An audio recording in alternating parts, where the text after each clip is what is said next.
엘리자베스는 위컴을 마지막으로 만났다. 집에 돌아온 후 몇 번 그를 만났지만 그에 대한 관심은 모두 사라진 상태였다. 자신을 대하는 그의 행동에서 불쾌함만 느껴질 뿐이었다. 킹 양이 떠나자 그는 그녀에게 예전처럼 관심을 기울였다. 자신이 친절하게 대해주면 언제라도 그녀가 바보처럼 기뻐할 거라고 생각하는 듯했다. 부대가 메리튼에 머무르는 마지막 날, 위컴은 롱번에서 다른 장교들과 함께 점심 식사를 했다. 엘리자베스는 그와 기분 좋게 헤어지고 싶은 마음이 조금도 없었다. 그녀는 피츠 윌리엄 대령과 다시가 로징스 저택에 3주일간 지냈다는 이야기를 하면서 피츠 윌리엄 대령을 아느냐고 넌지시 물었다. 갑작스러운 엘리자베스의 물음에 위컴은 크게 당황해했다. 그의 얼굴에 불쾌하고 놀란 기색이 드리워졌다. 그러나 그는 얼른 정신을 차리고 아무렇지도 않은 척 대답했다. 전에 종종 만난 적이 있습니다. 신사적인 분이죠. 당신은 그를 어떻게 보셨나요? 좋은 분이더군요. 엘리자베스가 대답했다. 그분을 자주 보셨습니까? 네, 3주 동안 거의 매일 보았어요. 그분은 자기 사촌과는 아주 다른 사람이죠. 네, 그렇더군요. 하지만 다시 씨도 자주 만나니까 좀 나아지던데요. 위컴의 얼굴에 잠깐 당황하는 기색이 스쳤지만 곧 자제하고는 한결 가벼운 어조로 물었다. 그의 말솜씨가 좀 나아졌던가요? 본질적인 면에서 나아졌을 거라고는 기대할 수 없어서 말입니다. 네, 본질적인 면에서는 거의 예전 그대로라고 생각해요. 위컴은 그녀의 말에 기뻐해야 할지 아니면 그 말의 속뜻을 의심해야 할지 헷갈리는 표정이었다. 제가 자주 만나니까 좀 나아졌다고 한 것은 그분의 태도나 성격 자체가 나아졌다는 말이 아니라 그분을 좀 더 알고 나니까 그분의 성격이 이해되고 호감이 가더라는 말이에요. 위컴은 안색이 변하더니 한동안 아무 말도 하지 못했다. 잠시 후 그는 부드러운 목소리로 다시 말했다. 다시 씨의 오만한 성격이 그런 식으로 조금이나마 달라진다면 다른 사람들한테도 도움이 될 수 있겠군요. 적어도 제게 한 것 같은 부당한 짓은 더 이상 하지 않을 테니까요. 하지만 한 가지 걱정스러운 점은 그의 그런 조심스러운 태도가 이모 앞에서만 나타난다는 것입니다. 이모에게 잘 보여서 드버그 양과 결혼하려는 야심을 품고 있거든요. 엘리자베스는 쓴웃음을 지었다. 위컴은 또다시 예전 일을 들춰내려 했지만 거기에 동조해주고 싶은 마음은 전혀 없었다. 위컴은 겉으로는 평소처럼 쾌활한 척하면서도 그만 자리를 뜨고 싶다는 표정을 역력히 드러냈다. 파티가 끝나자 리디아는 포스터 부인과 함께 메리튼으로 갔다. 이튿날 아침 일찍 브라이튼으로 출발할 예정이었기 때문이다. 리디아와 가족들의 이별은 시끌벅적했다. 키티는 분한 마음에 끝내 울음을 터뜨리고 말았다.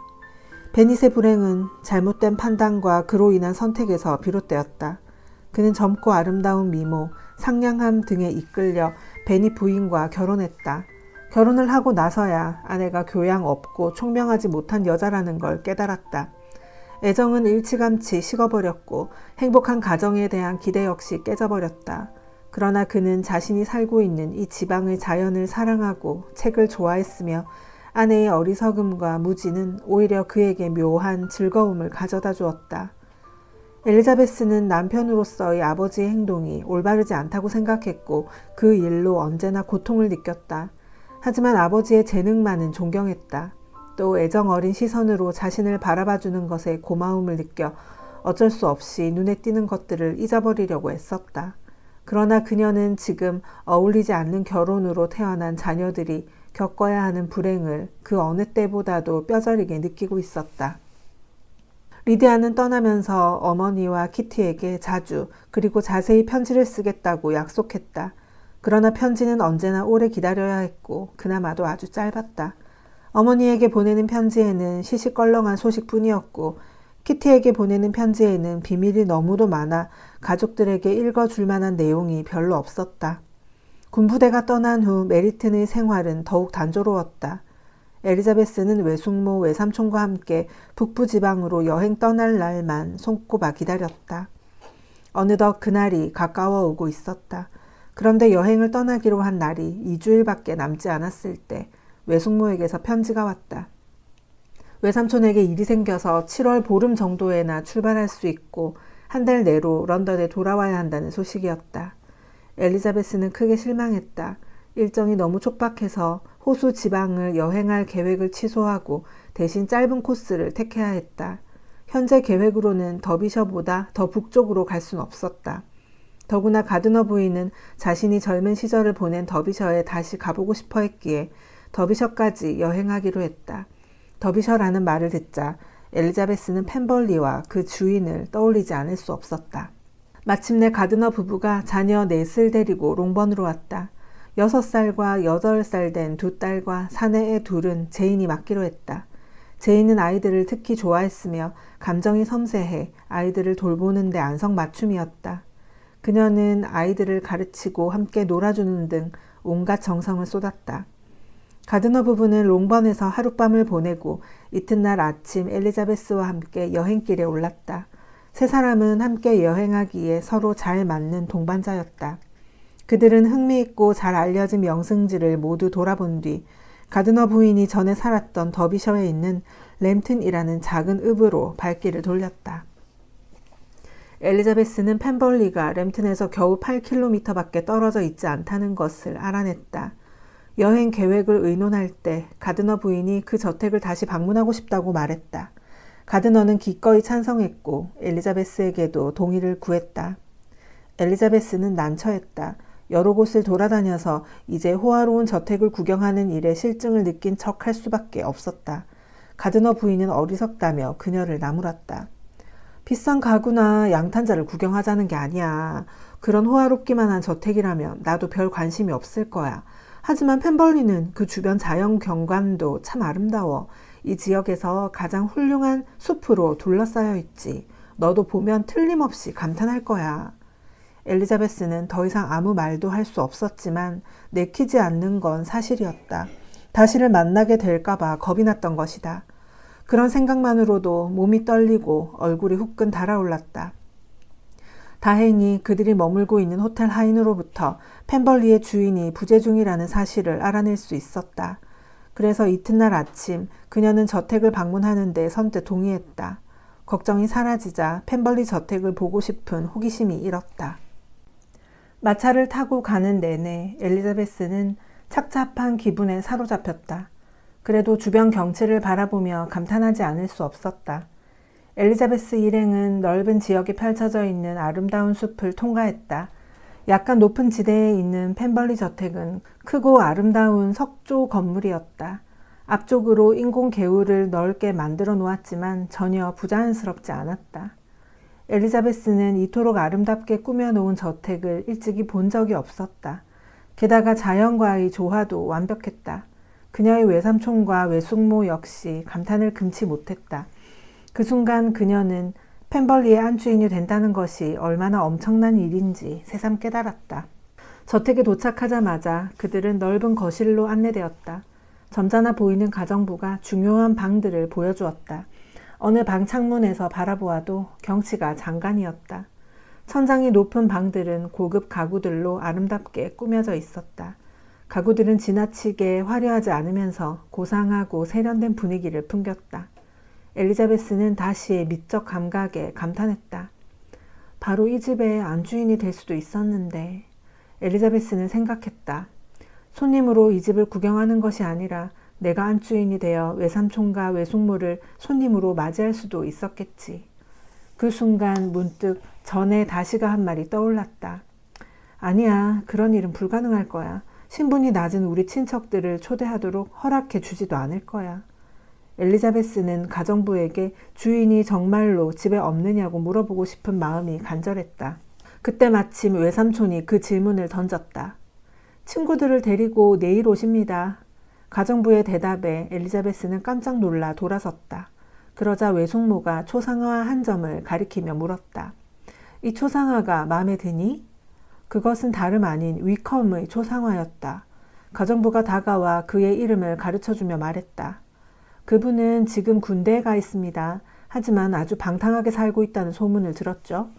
가드너 부인은 생긋 미소를 지어 보였지만 엘리자베스는 차마 따라 웃을 수가 없었다. 이번에는 다시와 그의 여동생의 초상화를 바라보았다. 다시 양도 그녀의 오라버님처럼 잘생겼나요? 가드너 부인이 물었다. 아, 물론이죠. 제가 본 여자 가운데서 가장 예쁜 아가씨인데다 재주도 많아요. 하루 종일 악기를 연주하며 노래를 부르죠. 옆방에 가면 금방 도착한 새 악기가 하나 있어요. 주인님이 선물하신 거랍니다. 참, 아가씨도 내일 주인님과 함께 오십니다. 주인께서는 펜벌리에서 시간을 많이 보내시나요? 제가 바라는 만큼 많은 시간을 보내시진 않습니다. 아가씨는 여름 동안에는 언제나 이곳에 계십니다. 주인께서 결혼하시면 이곳에 더 자주 머무르시겠죠. 아마 그럴 겁니다. 하지만 그런 날이 언제 올지 모르겠어요. 그분에게 어울릴 만큼 훌륭한 배우자를 쉽게 찾을 수 없을 테니까요. 가드너 부부는 미소를 지었다. 저는 사실을 말한 것뿐입니다. 주인님이 4살일 때부터 계속 모셔왔지만 그분이 화를 내는 걸 한 번도 본 적이 없답니다. 엘리자베스는 눈을 동그랗게 뜨고 온 신경을 곤두세웠다. 이보다 더 좋은 칭찬을 들어본 적이 없을 만큼 최고의 찬사였다. 하지만 그녀의 생각과 너무나 달랐다. 그가 성격이 좋은 사람은 결코 아니라고 생각했던 것이다. 그분은 이 세상에서 가장 훌륭한 주인이십니다. 그분의 소작인이나 하인들 중에서 그분을 좋지 않게 생각하는 사람은 한 명도 없답니다. 어떤 사람들은 그분이 오만하다고 말하기도 하지만 저는 그런 모습을 눈꼽만치도 본 적이 없어요. 그분이 다른 젊은이들처럼 함부로 떠들어대지 않아서 그런 소리를 듣는 것이지 다른 이유는 없답니다. 가드너는 주인의 장점을 연신 늘어놓는 가정부를 아주 재밌다는 듯 쳐다보았다. 그리고 그녀가 그를 극찬하는 것은 가문에 대한 편견에서 비롯된 것이라고 판단했다. 다시 씨에 대한 이런 과찬은 불쌍한 친구 위컴 씨에게 한 행동과는 전혀 맞지 않는데? 가드너 부인이 엘리자베스에게 귀옛말을 했다. 엘리자베스는 자신들이 잘못 생각하고 있었을지도 모른다고 나지막이 속삭였다. 그렇진 않을 거야. 당사자에게서 직접 들은 정보니까. 가정부는 가구를 새로 들여놓은 우아한 거실로 그들을 안내했다. 그 방은 조지 해나를 즐겁게 해주려고 다시가 꾸민 방으로 지난번에 그녀가 펜벌리에 왔을 때 아주 마음에 들어했다며 가정부는 자랑스럽게 이야기를 꺼냈다. 그분은 언제나 그런 식입니다. 누이 동생을 즐겁게 해줄 수 있는 것이라면 뭐든지 해주시죠. 훌륭한 오빠로군요. 엘리자베스가 말했다. 그 순간 엘리자베스의 마음속에는 그를 자주 만날 때보다 한결 부드러운 감정이 일었다. 가정부가 들려주는 한마디 한마디가 그의 인격을 잘 드러내 주었다. 오빠로서, 지주로서, 저택의 주인으로서 그는 많은 사람들의 행복을 지켜주고 있었다. 그의 초상화를 또 한 번 천천히 바라보면서 그녀는 그가 자신에게 보여준 호의에 전보다 더 고마운 마음을 느꼈다. 그의 열렬한 구애를 떠올렸고 부적절한 표현에 대해서도 한결 마음이 누그러졌다. 저택을 다 돌아본 뒤 그들은 밖으로 나와 정원사의 안내를 받으며 집 주변을 돌아보았다. 강 쪽으로 걸어가면서 엘리자베스는 다시 한번 저택을 보기 위해 뒤를 돌아보았다. 그런데 바로 그때 저택의 주인이 집 뒤쪽에 있는 길에서 걸어 나오는 것이 아닌가. 두 사람 사이의 거리는 20m도 채 되지 않았고 다시가 너무 갑자기 나타나는 바람에 그를 피하기란 불가능했다. 곧 두 사람의 시선이 마주쳤다. 다시 역시 적잖이 놀랐는지 걸음을 멈추었다. 그러나 재빨리 마음의 평정을 되찾고 그녀 일행을 향해 걸어왔다. 그는 엘리자베스에게 자연스럽지는 않지만 정중하게 인사했다. 엘리자베스는 당황해하며 그의 인사를 받았다. 가드너 부부는 방금 초상화에서 본 인물이 눈앞에 나타나자 무척 놀란 표정이었다. 그들이 조금 떨어진 곳에 서 있는 동안 그는 엘리자베스에게 말을 건넸다. 그를 갑자기 만나 충격을 받은 엘리자베스는 고개도 들지 못한 채 멍하니 있을 뿐이었다. 가족의 안부를 묻는데도 어떻게 대답해야 좋을지 몰랐다. 지난번 헤어질 때와는 너무도 달라진 다시의 태도에 놀라움을 금치 못했고 그의 한마디 한마디가 그저 당혹스러울 뿐이었다. 자신이 이곳에 와 있다는 것이 너무 어색했다. 그와 함께 있는 몇 분이 그녀에겐 생애에서 가장 불편한 순간이었다. 다시 역시 그녀 못지 않았다. 목소리는 침착하지 못했으며 질문을 할 때도 한 번 이상 되풀이했다. 그러더니 결국 아무런 생각도 나지 않는 모양이었다. 그는 잠시 동안 아무 말 없이 서 있더니 갑자기 작별 인사를 하고 가버렸다. 가드너 부부가 엘리자베스 곁으로 다가와 다시의 외모에 대해 칭찬했지만 한마디도 귀에 들어오지 않았다. 엘리자베스는 수치심과 당황스러움에 사로잡혀 있었다. 자신이 이곳에 온 것이야말로 세상에서 가장 비참하고 가장 현명하지 못한 처사가 아닌가. 자부심이 그토록 강한 남자에게 이렇게 창피한 모습을 보이다니 일부러 그의 앞에 모습을 드러낸 것으로 생각할지도 몰랐다. 아, 도대체 내가 왜 이곳에 왔을까? 다시가 예정보다 하루 일찍 집에 돌아오지만 않았어도, 아니 우리가 조금만 일찍 이곳을 떠났어도 마주치지 않았을 텐데. 그리고 눈에 띄게 달라진 그의 태도는 무엇을 의미하는 것일까? 다시가 자신에게 말을 걸었다는 것부터가 여간 놀라운 일이 아니었다. 그렇듯 정중하게 말을 건넸고 가족의 안부까지 묻다니. 지금까지 그가 그렇게 상냥한 모습을 본 적이 없었다. 그녀는 이 모든 것을 어떻게 판단해야 좋을지 판단이 서지 않았다. 가드너 부부와 엘리자베스는 강가에 있는 아름다운 산책길을 걸었다. 그러나 그녀는 한참이 지난 뒤에야 그 길을 제대로 볼 수 있었다. 그녀는 다시가 자신을 어떻게 생각하고 있는지, 그 모든 일에도 불구하고 아직 자신에게 호감을 갖고 있는지 궁금했다. 혹시 이제 완전히 마음을 정리했기 때문에 그렇게 정중하고 살갑게 대한 건 아닐까? 하지만 그의 목소리는 그리 침착하지 못했다. 가드너 부인이 잘 걷지 못하는 데다 몸이 피로하다고 해서 그들은 천천히 산책길을 걸었다. 그런데 잠시 후 다시가 그들을 향해 다가오고 있는 것이 아닌가. 엘리자베스는 방금 전 그가 정중함을 잃지 않았음을 떠올리고 자신도 그럴 수 있다는 것을 보여주고 싶었다. 그래서 담담한 목소리로 펜벌리 저택을 칭찬하기 시작했다. 물론 아름답다는 이상의 말은 하지 않았다. 그런데 문득 자신이 펜벌리 저택을 칭찬하는 것이 어쩌면 오해를 불러일으킬지도 모른다는 생각이 들었다. 그녀는 더 이상 말을 하지 않았다. 엘리자베스가 말을 멈추자 다시는 일행에게 자신을 소개시켜 달라고 부탁했다. 정말로 뜻밖의 일이었다. 도대체 왜 이러는 거지? 누구인지 뻔히 알면서 말이야. 상류 사회 사람들로 착각한 건가? 그녀는 속으로 생각했다. 엘리자베스는 가드너 부부를 친척이라고 소개하면서 그의 표정을 슬쩍 살펴보았다. 놀라는 기색이 분명했다. 그런데 그냥 가버리기는커녕 오히려 가드너와 대화를 나누는 것이 아닌가. 엘리자베스는 무척 기뻤다. 자신에게도 부끄러워하지 않아도 될 친척이 있다는 사실이 여간 다행스럽지 않았다. 그녀는 두 사람의 이야기에 조심스레 귀를 기울였다. 지적이면서 고급스런 취향과 훌륭한 태도를 보여주는 외삼촌의 손짓 하나, 말 한마디에 자부심을 느꼈다. 두 사람의 대화는 곧 낚시 얘기로 이어졌다. 다시는 외삼촌에게 아무 때나 마음 내킬 때 와서 낚시를 하라고 공손하게 말했다. 엘리자베스와 팔짱을 끼고 걷고 있던 가드너 부인은 놀란 표정을 지어 보였다. 엘리자베스는 아무 말도 하지 않았지만 더없이 기분이 좋았다. 그가 그토록 관심을 보이는 것은 모두 자기 때문이라는 생각이 들었다. 피로해진 가드너 부인은 남편에게 부축해 달라고 부탁했다. 그 바람에 다시가 엘리자베스 옆에서 걷게 되었다. 그녀는 다시가 이곳에 없다는 걸 확인하고 방문했다는 사실을 그에게 알리고 싶었다. 저택을 안내해준 가정부 말로는 당신이 내일 오신다고 하던데요.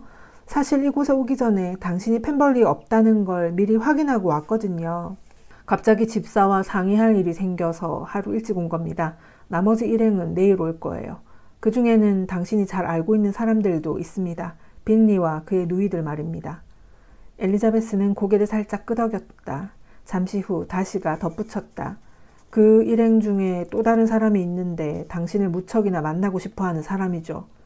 그가 잠시 뜸을 들였다가 말을 이었다. 제 누이 동생을 당신에게 소개해도 되겠습니까? 너무 지나친 요구가 아닌지 모르겠습니다만. 엘리자베스는 자신의 귀를 의심했다. 얼마나 놀랐는지, 자신이 어떤 식으로 그의 청을 수락했는지 나중에는 생각이 나지 않을 정도였다. 그들은 말 없이 계속 걸었다. 엘리자베스는 마음이 편치 않았다. 도저히 편할 수가 없었다. 하지만 그가 여전히 자신에게 관심을 가져주는 것이 내심 기뻤다. 가드너 부부가 그들에게 다가오자 다시가 모두 집 안으로 들어가 차를 마시자고 제안했다. 하지만 세 사람은 정중하게 사양했다. 다시는 마차에 오르는 여자들을 부축해 주었다. 마차가 출발하자 엘리자베스는 고개를 돌려 그가 저택을 향해 천천히 걸어가는 모습을 보았다. 엘리자베스의 외삼촌과 외숙모는 다시에 대해 아주 호의적인 인상을 받은 듯했다. 왜 우리에게 그 사람이 마음에 들지 않는다고 말했니?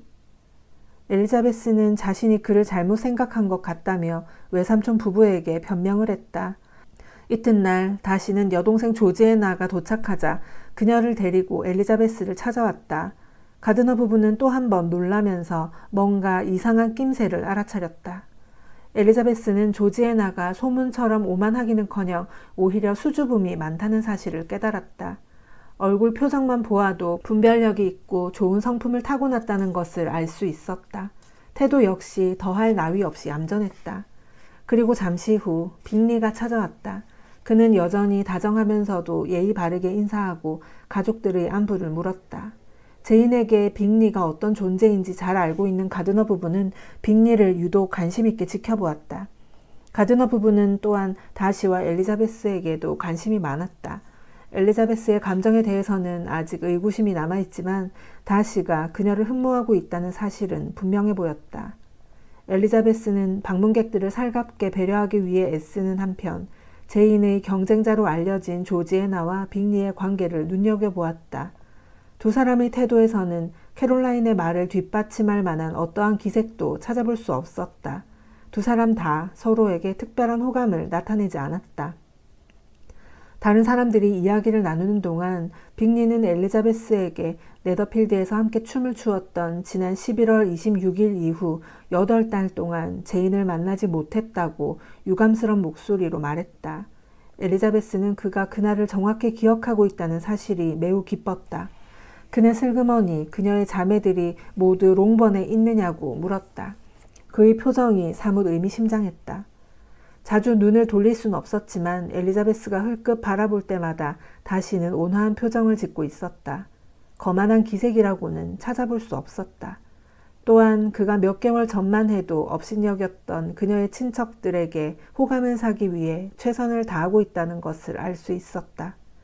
그 변화가 너무 크고 충격적이어서 그녀는 놀라운 마음을 감추기가 어려울 정도였다. 게다가 그는 이틀 뒤 펜벌리 저택의 정찬에 초대하고 싶다고 말했다. 외숙모와 엘리자베스는 조지애나가 펜벌리에 도착한 날 바로 정중하게 그들을 찾아왔으니 담례로 그들을 방문해야 한다는데 뜻을 모았다. 그래서 다음 날 펜벌리를 방문하기로 했다. 엘리자베스는 스스로에게 그 이유를 거듭 물어도 적당한 답이 떠오르지 않았지만 어쨌든 기분이 좋은 건 사실이었다. 펜벌리 저택에 도착하자 조지애나가 그들을 반갑게 맞아주었다. 거실에는 이미 허스트 부인과 캐롤라인 그리고 런던에서 조지애나와 함께 살고 있는 앤즐리 부인이 앉아 있었다.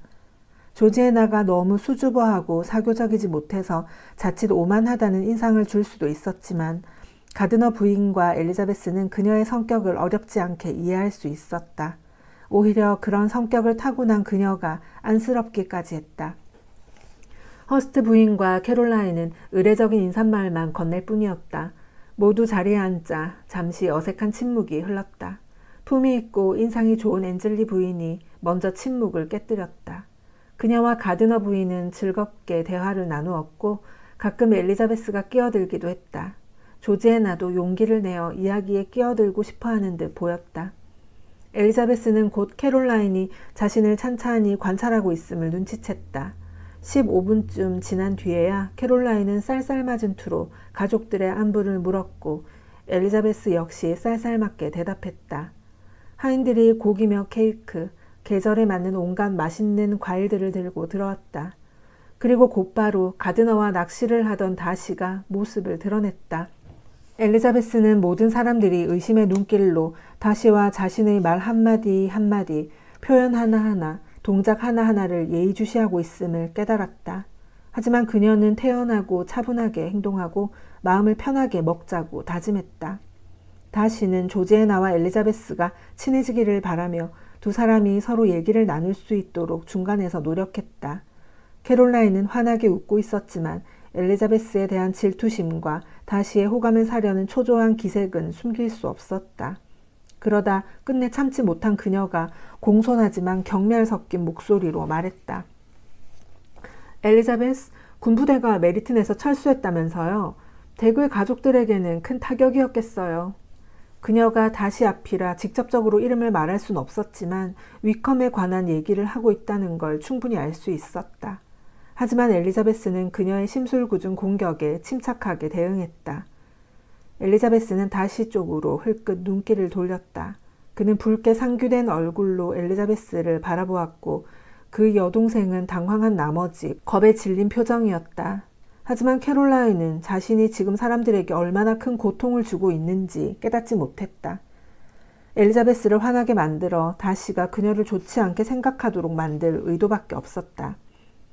엘리자베스의 침착한 행동이 다시의 불편한 감정을 어느 정도 가라앉혀 주었다. 캐롤라인은 울화가 치밀었지만 더 이상 위컴을 화제로 삼지는 못했다. 덕분에 조지애나도 점차 안정을 되찾았다. 엘리자베스와 가드너 부인은 오래지 않아 자리에서 일어났다. 다시가 마차가 있는 곳까지 두 사람을 배웅하고 돌아오자 캐롤라인이 엘리자베스의 옷이나 태도 등에 대해 험담을 늘어놓고 있었다. 오늘 아침 엘리자베스의 모습이 얼마나 꼴불견이었는지, 지난 겨울 이후 어쩌면 그렇게 변했을까? 피부는 갈색으로 탄 데다 몹시 거칠어졌어. 정말 그녀는 예쁜 곳을 한 군데도 찾아볼 수 없지 뭐야? 이목구비도 전혀 매력적이지 않고 눈매도 날카롭고. 다시는 화가 났지만 아무런 대꾸도 하지 않았다.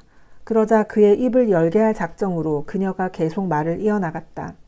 우리가 하트퍼드셔에서 처음 그녀를 알게 되었을 때 다시 씨가 이렇게 말한 것이 기억나요.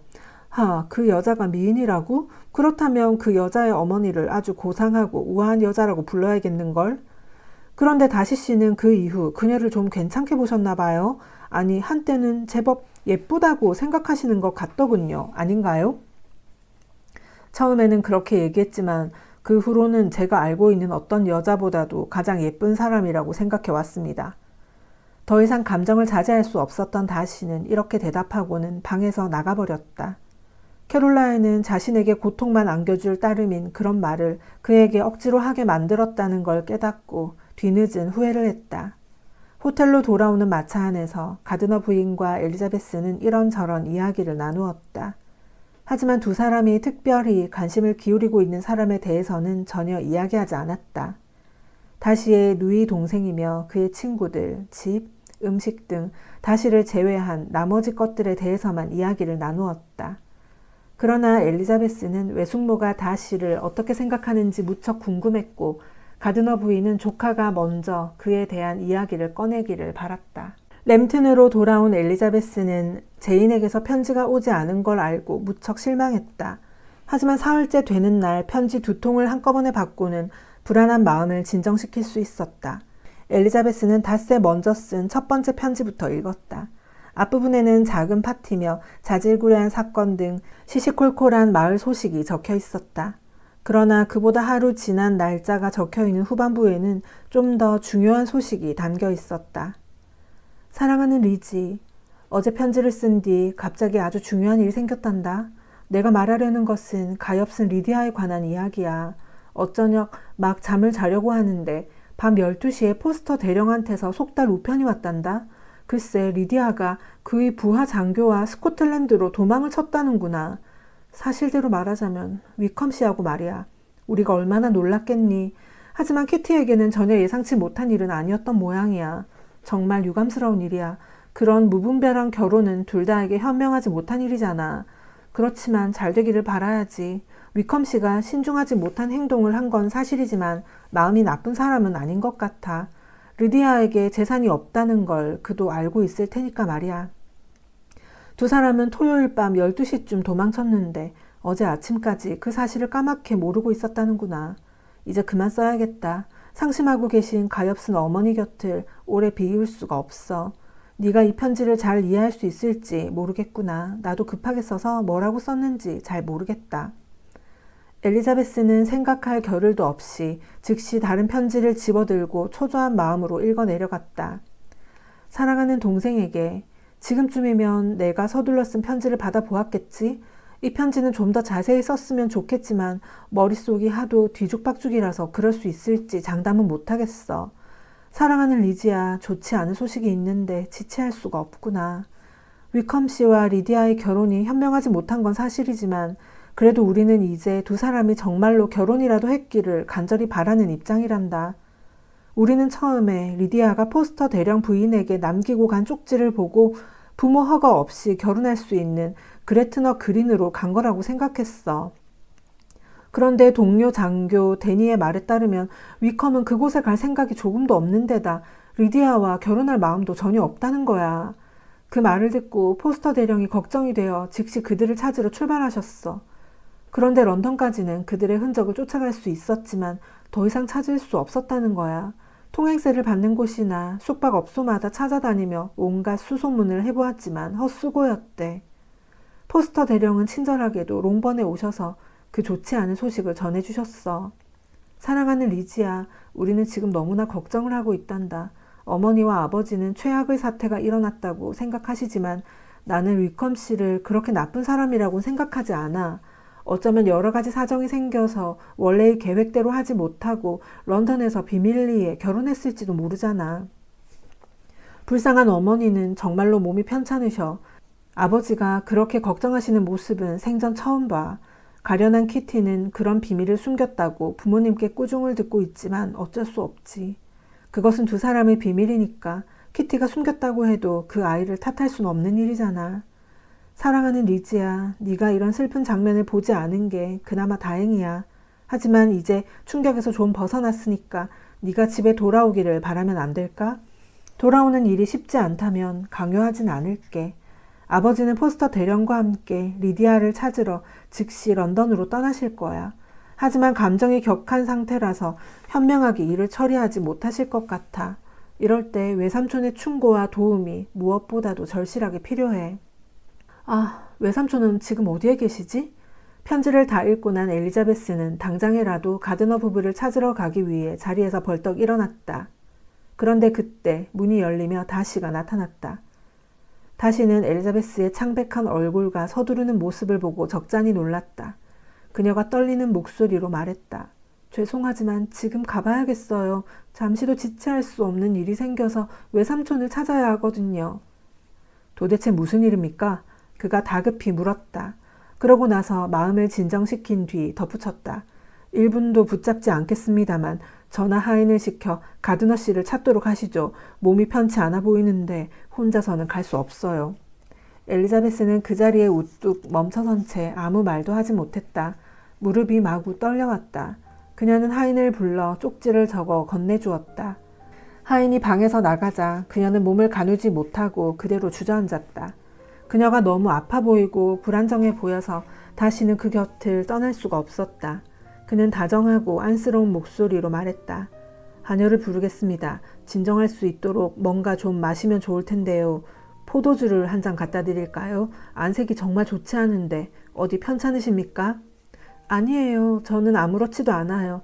집에서 온 끔찍한 소식 때문에 걱정하고 있었을 뿐이에요. 고맙습니다. 그녀는 기운을 되찾으려고 애쓰며 대답했다. 하지만 그만 울음을 터뜨리고 말았다. 그러고는 몇 분 동안 한마디도 하지 못했다. 마침내 그녀가 입을 열었다. 제 막내 동생이 우리들 곁을 떠났어요. 달아나 버렸어요. 몸을 던져버렸답니다. 위컴 씨한테 말이에요.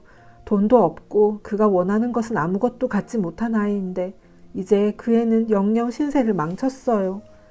다시는 너무 놀란 나머지 그 자리에 꼼짝 않고 서 있을 수밖에 없었다. 엘리자베스가 겨우 말을 이었다. 지금 생각해보니 그 일을 막을 수도 있었어요. 그가 어떤 인간인지 알고 있었으니까요. 가족들에게 그의 실체를 얘기해 주었더라면. 하지만 이제 너무 늦었어요. 다시는 조용히 그녀를 위로했다. 엘리자베스는 다시에게 자신이 알고 있는 내용을 상세하게 이야기해 주었다. 그녀의 말을 듣고 나서 그는 아무 대꾸도 하지 않은 채 무거운 표정으로 생각에 잠겨 방 안을 왔다 갔다 했다. 엘리자베스는 그의 행동이 무엇을 뜻하는지 바로 알아차렸다. 명백하게 드러난 집안의 약점, 그 씻을 수 없는 불명예의 무게에 짓눌려 그를 사로잡았던 그녀의 매력이 점점 가라앉고 있었던 것이다. 그녀는 그를 비난할 수 없었고 의아심을 느낄 수도 없었다. 그렇지만 지금이야말로 자신의 소망이 무엇인지 정확히 알게 되었다. 자신에 대한 그의 사랑이 사라져버린 지금 이 순간 그녀는 그를 진심으로 사랑하고 있음을 깨달은 것이다. 그러나 엘리자베스의 자기 연민은 곧 리디아에 대한 생각에 묻히고 말았다. 얼굴을 두 손에 파묻고 동생의 앞날만 생각했다. 몇 분이 지난 뒤 그녀는 다시의 목소리를 듣고 정신을 차렸다. 이 불행한 사건 때문에 오늘 제 여동생은 펜벌리에서 당신을 만나지 못하겠군요. 아, 그렇군요. 다시양에게 미안하다고 말씀해 주세요. 급한 일 때문에 집으로 돌아갔다고 전해주시고 이 일에 대해서는 얘기하지 말아주세요. 다시는 그렇게 하겠다고 약속한 뒤 한 번 더 위로의 말을 건네고 떠났다. 방에서 나가는 그를 보며 엘리자베스는 이렇듯 다정하게 대하는 그를 앞으로는 만날 수 없으리라는 예감이 들었다. 그녀는 많은 일이 있었던 그와의 만남을 되돌아보았다. 전에는 그와의 관계를 끝내는 것이 기뻤지만 지금은 그 관계가 지속되기를 바라는 예상치 못한 감정의 변화에 서글퍼졌다.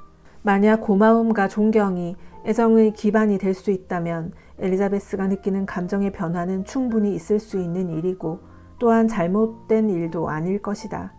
그녀는 떠나는 다시의 뒷모습을 슬픈 표정으로 바라보았다. 리디아 때문에 일어난 수치스럽고 불행한 사태 때문에 또 다른 고통이 생겨난 셈이다. 제인의 두 번째 편지를 읽고 난 후 그녀는 위컴이 리디아와 결혼하리라고는 기대조차 할 수 없었다. 위컴이 재산도 없는 리디아와 결혼하려는 게 의아했는데 이제야 이해할 수 있었다. 리디아가 결혼할 생각도 없이 도망쳤다고는 생각되지 않지만 사기꾼 같은 사람에게 쉽게 속아 넘어갔을 가능성은 충분했다. 가드너 부부가 서둘러 돌아오자 엘리자베스는 그들에게 쪽지를 보낸 까닭을 설명했다. 리디아를 특별히 아끼지는 않았지만 그들은 큰 충격을 받았다. 가드너는 힘 닿는 데까지 도와주겠다고 약속했다. 그러고는 남은 여행 일정과 관련된 일을 신속히 처리했다. 최대한 서두른 덕분에 그들은 이튿날 점심때쯤 롱번에 도착할 수 있었다. 현관에 들어서자마자 제인과 마주친 그녀는 언니를 끌어안고 눈물을 흘렸다.